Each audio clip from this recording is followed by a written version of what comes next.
All right, so for number 10, we have the philosopher saying, it is absurd to argue that people are morally obligated to act in a certain way simply because not acting in that way. So, what is that way referring to?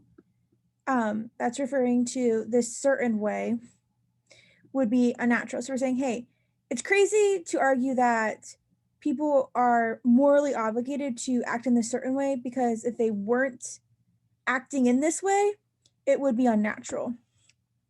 An unnatural action is either a violation of the laws of nature or a statistical anomaly. So we're saying that an unnatural action is either this or it's this. There is no possibility of acting as one cannot, nor does the mere fact that something is not usually done provide any good reason not to do it. So this last sentence I actually have to think about for a minute. So we're saying, hey, okay, so we're saying that because it's okay. So I'm going to go over this one more time. This is what I would have to do on the test. It's absurd to argue that people are morally obligated to act in a certain way because if they don't act in that way, it would be unnatural. And then we're saying an unnatural action is either a violation of the laws of nature or it's a statistical anomaly. And we're saying there is no possibility of acting as one cannot. So, okay, we can't act as if we can't act in a way that we just aren't able to, nor does the mere fact that something is not usually done provide any good reason not to do it. So this thing, there is no possibility of acting as one cannot. This is referring back to when we say that it's a violation of laws of nature. And then nor does the mere fact that something is not usually done. So is referring back to being a statistical anomaly. So our conclusion is going to be the first sentence that it is absurd to argue that people are morally obligated to in a certain way. Which of the following most accurately describes the technique used in the philosopher's argument?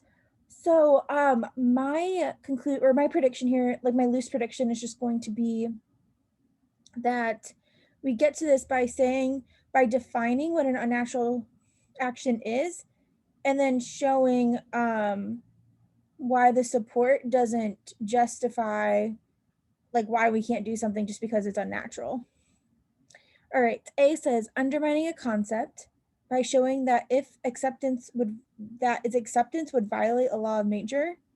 No, we don't we don't undermine a concept by showing that accepting that concept would violate a law of nature. We almost do the opposite, right? We're saying like we don't care that there's potential that it could violate the laws of nature. So it's not A. B says stating the definition of a key term of an argument.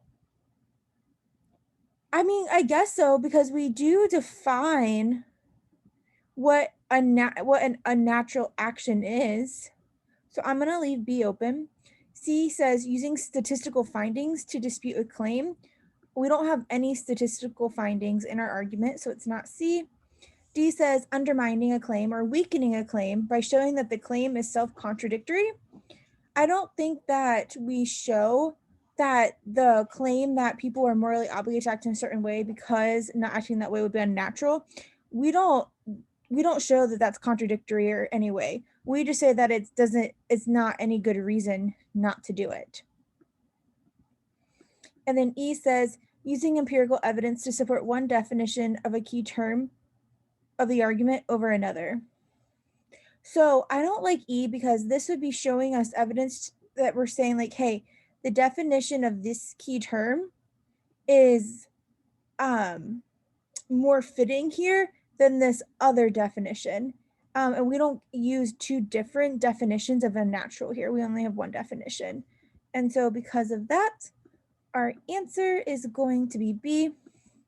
Hopefully we could get to this just by crossing off all the wrong answers too. But yeah, this is definitely a tricky stimulus, but I hope this helps.